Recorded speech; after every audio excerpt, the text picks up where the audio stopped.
Hello. हाँ छात्रों, आज हम प्लेटो के साम्यवाद और आधुनिक साम्यवाद का विश्लेषण पर चर्चा करेंगे। प्लेटो के साम्यवाद और आधुनिक साम्यवाद की अगर तुलना की जाए तो दोनों में बहुत बड़ा काल का अंतर है, और ये अंतर जो है लोगों को ये नहीं लगता कि ये दोनों समान है, क्योंकि प्लेटो को मैक्सी जैसे विचारक ये कहते हैं कि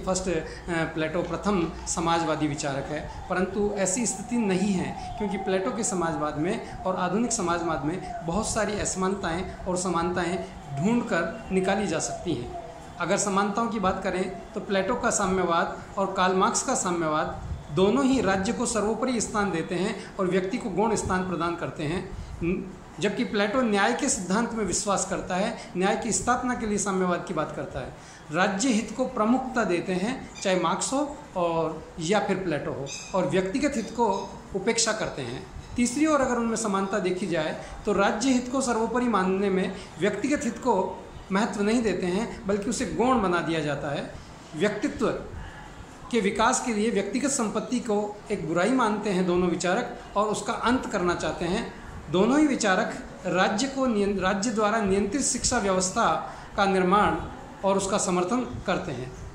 दोनों ही विचारक नूतन सामाजिक व्यवस्था का निर्माण करना चाहते हैं, जिसमें शोषण, संघर्ष और कलह के स्थान पर शांति, भ्रातृत्व, प्रेम, सौहार्द का वातावरण निर्मित हो सके। एक और अगर हम देखें तो दोनों ही विचारक मानव एकता पर बल देते हैं। मानव के बीच प्रतिस्पर्धा को छोड़कर एक दूसरे के विचारों को सहयोग करते हुए दूसरे के दृष्टिकोण में समर्थन की बात करते हैं।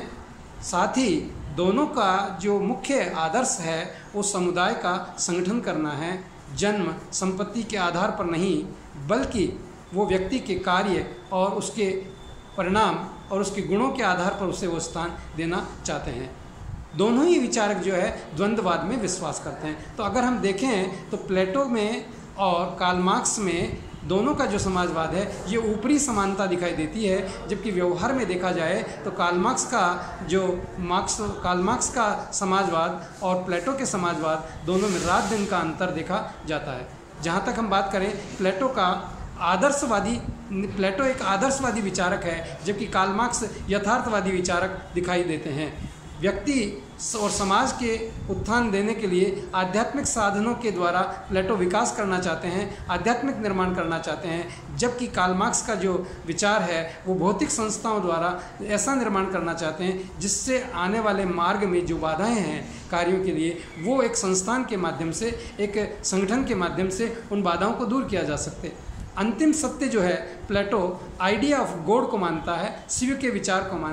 मानता है, जबकि कार्ल मार्क्स का अंतिम जो विचार है और आरंभ जो है वो पदार्थ को मानता है कि पदार्थ जो है शक्ति, सृष्टि की नियामक शक्ति है, ऐसा कार्ल मार्क्स का मानना है। दूसरी ओर प्लेटो जो है विचार आधुनिक साम्यवाद के विचार से बिल्कुल डिफरेंट दिखाई देते हैं, चाहे वो दोनों में द्वंद्ववाद हो। प्लेटो का जो द्वंद्ववाद है वो सत्य खोज का द्वंद्ववाद है, अनेकता में एकता का द्वंद्ववाद है, जबकि कार्ल मार्क्स का जो द्वंद्ववाद है वो पदार्थ का द्वंद्ववाद है और अंतर विरोधों को उजागर करके द्वंद्ववाद विकसित करता है, जिसके परिणाम गुण बदल जाते हैं। वर्ग विहीन समाज की स्थापना करना चाहता है, शोषण विहीन समाज की स्थापना करना चाहता है, जबकि यहाँ प्लेटो जो है उसमें वर्ग है, संरक्षक वर्ग, तो वर्ग विहीन समाज नहीं हुआ प्लेटो का। और ऐसे ही प्लेटो जो है निषेधात्मक साम्यवाद की बात करता है, राजा के ऊपर जो बुराइयां प्रभाव डालती है जिससे व्यक्ति एक श्रेष्ठ व्यक्ति भी निकृष्टता में परिवर्तित हो सकता है, उसे रोकने के लिए निषेधात्मक साम्यवाद की बात करता है। जबकि प्लेटो का साम्यवाद निषेधात्मक है, तो यहीं मार्क्स का साम्यवाद विध्यात्मक दिखाई देता है, जो जड़ की प्रकृति में विश्वास करता है, धर्म में विश्वास नहीं करता, जबकि प्लेटो ईश्वर में विश्वास करता है, आत्मा में विश्वास करता है, आत्मा की अमरता में विश्वास करता है, जबकि कार्ल मार्क्स धर्म में कहीं विश्वास